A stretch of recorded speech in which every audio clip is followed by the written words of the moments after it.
Visakha steel ప్లాంట్ను దెబ్బతీయడానికే Mittal steel plant శంకుస్థాపన చేశారని అఖిలపక్ష సంఘాల నేతలు ఆగ్రహాన్ని వ్యక్తం చేశారు. స్టీల్ ప్లాంట్ ప్రైవేటీకరణకు వ్యతిరేకంగా చేస్తున్న రీలే దీక్ష శిబిరం 5 ఏళ్లు పూర్తి చేసుకున్న సందర్భంగా ర్యాలీ చేపట్టారు.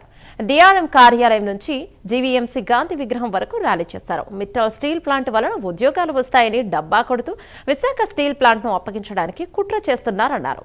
ఇదే విషయానికి సంబంధించిన పూర్తి సమాచారాన్ని మా ప్రతినిధి నరసింహ అందిస్తారు. రానున్న కాలంలోనే ప్రజాపరి స్టీల్ ప్లాంట్ ఇప్పటికీ 5 ఏళ్లు గడిచినా కూడా ప్రభుత్వాలు కూడా ముందుకు రాకపోవడానికి కారణం ఏంటారు? ఇది కేవలం విశాఖపట్నం స్టీల్ ప్లాంట్ ని 5.5 సంవత్సరాల నుంచి మేము పోరాటాన్ని కేంద్ర ప్రభుత్వం, ఈ రాష్ట్ర ప్రభుత్వం, తెలుగుదేశం ప్రభుత్వం ఆదానికి కట్టబెట్టాలని, లక్ష్మీ మెట్లకు ఇవ్వాలని చెప్పేసి భూములన్నీ ఆదానికి ఇవ్వాలన్నారు. ఎన్ఎండిసికి అద్దెకి తీసుకొని ఇవాళ ఆదానికి ఏమో 1100 ఎకరాలు కారు చౌకగా ఇచ్చేసారనమాట. ఈ రాష్ట్ర ప్రభుత్వం అనుమతి ఉంది. మరి ఇవాళ విశాఖపట్నం స్టీల్ ప్లాంట్ని 5 పోరాటాలు చేయకుండా కార్మికుల మీద గత 5.5 సంవత్సరాల నుంచి జీతాలు కానీ, అలాగే విశాఖ స్టీల్ ప్లాంట్లో ప్రధానమైనటువంటి మెడికల్ సౌకర్యాలు మొత్తం ఆపి విశాఖపట్నం స్టీల్ ప్లాంట్ని లక్ష్మీ మెట్లకి ఇవ్వాలన్న ప్రయత్నానికి వ్యతిరేకంగా మేము పోరాడుతున్నాం. తప్పకుండా ఈ పోరాటం అనేది ఇప్పటికి కూడా ఫ్యాక్టరీలో 1 మిలియన్ టన్ కూడా అక్కడ అమ్ముకుంటాను, విశాఖపట్నం స్టీల్ ప్లాంట్ అమ్ముకుంటా ఇవాళ వరకు మా పోరాటం ఆపింది. భవిష్యత్తులో ఈ భూముల పోరాటం కానీ, లక్ష్మీ మెట్టల యొక్క వ్యవహారాలు, స్టీల్ ప్లాంట్కి ఇవ్వాల్సిన పోర్టుని తీసుకెళ్లి ఆదానికి ఇచ్చారు, అలాగే మరొక పోర్టు వాళ్ళకి ఇచ్చారన్నమాట. ఇది అన్యాయం. దీని మీద పోరాటాలు అనేవి కొనసాగుతాయని చెప్పేసి కేంద్ర ప్రభుత్వానికి విశాఖపట్నం స్టీల్ ప్లాంట్ని ప్రభుత్వ రంగంలో కొనసాగించాలి, నీతి ఆయోగ్ నుంచి తప్పించి Visakhapatnam steel plant public sector నుంచి మైన్స్ కేటాయించాలి, సెయిల్లో విలీనం చేసే వరకు మా పోరాటాలు కొనసాగుతాయి.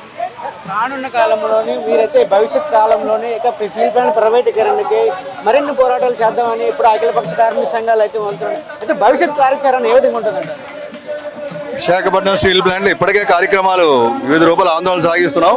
భవిష్యత్తులో మొత్తం రోడ్డు రాస్తారోగ్యాలే కాకుండా అవసరం ప్లాంట్ స్తంభన లేదా అధికారుల తాలూకా ఆగడాలను అరికట్టడానికి వారి తాలూకా వారిని అడ్డగించే కార్యక్రమాలు లేదా అని కూడా కేంద్ర ప్రభుత్వం అనుసరిస్తున్న వ్యతిరేక విధానాల పట్ల పెద్ద ఎత్తున ఢిల్లీ స్థాయిలోనే కూడా పోరాటాలు చేయడానికి వెనుకాడేది లేదని తెలియజేస్తున్నాం. ఎందువల్లంటే ఈరోజు విశాఖపట్నం స్టీల్ ప్లాంట్ ప్రైవేటీకరణ నిర్ణయం దగ్గర నుంచి కాపాడుకోవాలని మంచి ఉద్దేశంతో అనేక రకాల కష్ట నష్టాలను ఎదుర్కొంటూ కర్మాగారాన్ని ఉత్పత్తులు ఉరకలు వేస్తూ లాభాల పట్ల తీసుకెళ్తున్నారు. అటువంటి కార్మిక వర్గానికి రావాల్సిన జీతాలు సకాలంలో ఇవ్వకుండా, వేజ్ రివిజన్ లేకుండా గతంలో సాధించిన డిమాండ్లన్నీ కూడా పక్కకు తీసేసి ఈరోజు ప్రొడక్షన్ లింక్డ్ వేజెస్ ఇచ్చి ఆఖరి రిటైర్ అయిన మెడికల్ వాళ్ళు కూడా ఎటువంటి సదుపాయాలు లేకుండా చేస్తున్నారు. దీని ఏంటంటే ఈరోజు ఇంత బ్రహ్మాండంగా వెళ్తున్నప్పుడు కేంద్ర ప్రభుత్వం తమ నిర్ణయాన్ని వెనక్కి తీసుకోవాలి. నిర్ణయాన్ని వెనక్కి తీసుకుని కర్మాగారానికి కావాల్సినటువంటి మైన్స్ ఇవ్వాలి, లేదా మైన్స్ ఇవ్వాలని సెయిల్లోని విలీనం చేయండి, లేదా ఎన్ఎండిసి విశాఖపట్నం స్టీల్ ప్లాంట్ సెయిల్ను ఒక మెగా కంపెనీ తయారు చేసి ప్రపంచంలో ఒక డీటెయిల్ సంస్థగా రూపొందించిన చర్యలు చేపట్టారు. ప్రభుత్వం, రాష్ట్ర ప్రభుత్వం కూడా వారి మీద ఒత్తిడి తీసుకోవాలని కోరుతున్నాం.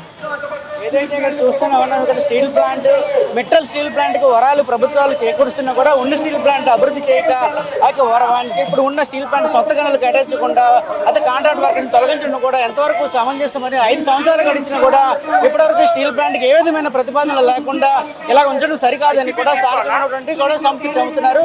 ఏదేమైనా కూడా ఇలాంటి ఘటనలు కూడా ఇది సరికాదని విశాఖ స్టీల్ ప్లాంట్ని కూడా ప్రైవేటీకరణ కాకుండా ప్రభుత్వాలు చూడాలని కూడా కోరుతున్న నైజమంది భారీ ఎత్తున ఇక్కడ జీవీఎంసీ గాంధీ విగ్రహం నుండి వరకు కూడా ఇక ర్యాలీ వెళ్తున్న సంగతి నెలకొంది.